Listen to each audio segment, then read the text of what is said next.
Un méchant film du siècle dernier mettait en évidence la banale beaufrie de ce qu'on appelait alors les vacances. Baffres, baises, bitures et autres frénésies des hauts et bas-ventres hoquetaient dans une rafale de rots, borborigmes, propos racistes, que diantre.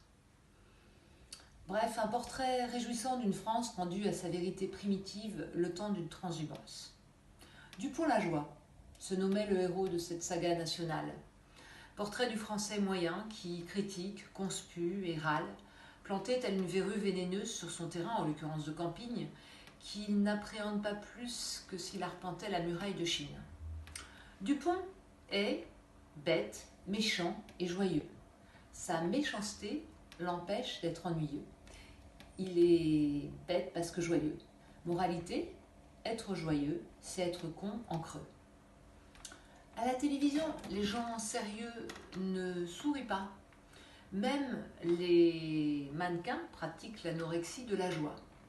Mourant frogné sous regard noir, elle défile méprisante. Je circule, il n'y a rien à voir. Si, bijoux et vêtements, histoire de vous cramponner à la voir. La beauté se fait froidement dramatique quand le cœur ne vient pas réchauffer l'esthétique. Mais normal qu'au pays des liaisons dangereuses, on préfère la femme façon menthe religieuse. Fatale de la glace de son regard revolver est là-bas.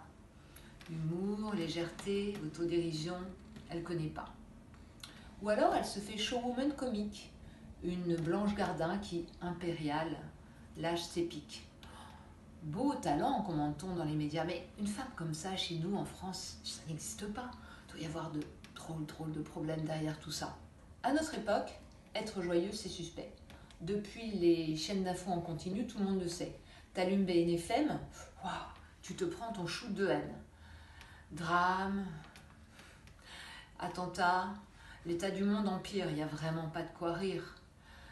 Guerre, dérèglement climatique, on va droit dans le mur, tout le monde sature. Et sourire, pourquoi pas, mais d'abord il faut que j'en bave. Et puis la bonne humeur dans le métro, il y en a que ça gave. Amuse-toi à chanter à tue-tête sur ton vélo dans la rue. C'est un coup à ce qu'on t'appelle le SAMU. Caramba, que faire de ma joie? Est-ce en état de grande connerie que je viens la partager ici? Bon, pour ceux que ça intéresse, à mon berceau, elle ne m'a pas été donnée. J'ai beaucoup cherché, j'ai beaucoup pleuré, et puis un jour, je l'ai trouvée. Tapie au fond de mon cœur, elle attendait de rencontrer des frères et sœurs. Pas des enfants de cœur, pas des soumis, non, des rigolos, des rebelles, des qui font pas le gros dos. L'œil qui brille, la parole qui frétille et le bon mot qui fuse sans peur, de quoi éclairer toutes nos noirceurs. Qu'importe le rire gras, pourvu qu'on ait la liesse en soi. Alors aujourd'hui, à tous les ravis de la crèche, les hilars, les contents, les benets qui comme moi sourient niaisement, je dis oui, restez joyeux, ça vaut le coup vraiment. Soyez heureux en attendant le bonheur, parce que il arrive ou pas, vous le savez, à son heure. Aujourd'hui, avec les moineaux, enfin ceux qui restent, les papillons, les chiens, célébrons du printemps la mélodie céleste, ces notes de Mars qui fleurent bon le renouveau. Une année nouvelle, rien que pour nous, mais c'est un cadeau. Les bourgeons, le parfum piquant du matin, les pâquerettes sur les trottoirs, le doux parfum du soir, même ton chagrin, tu sais, il vaut pas le désespoir.